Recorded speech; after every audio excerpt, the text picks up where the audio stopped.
সালামু আলাইকুম। গতকাল 13ই নভেম্বর ধানমন্ডি 32 এলাকায় জয় বাংলা স্লোগান দেওয়ায় সালমা ইসলাম 40 নামে এক নারীকে প্রকাশ্য মারধর করা হয়। এই সময় হামলাকারীরা নিজেদের জুলাই যোদ্ধা পরিচয় দেয়।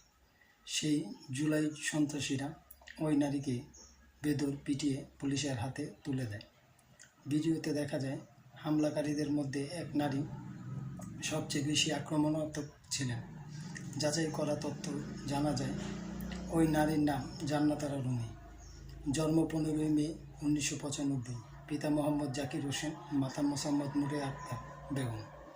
তার স্থায়ী ঠিকানা নওগাঁ পন্ডিতলা, পোস্ট কোড 6540, কর্মস্থল গণস্বাস্থ্য হাসপাতাল ধানমন্ডি।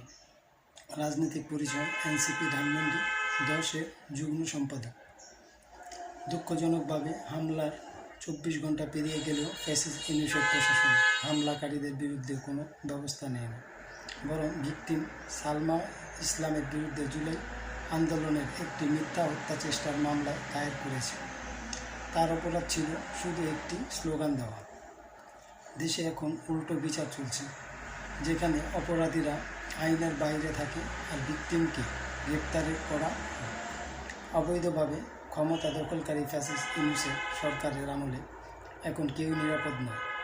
বিচার বিভাগ ও আইন ব্যবস্থাকে হাসির পাত্রে পরিণত করেছে।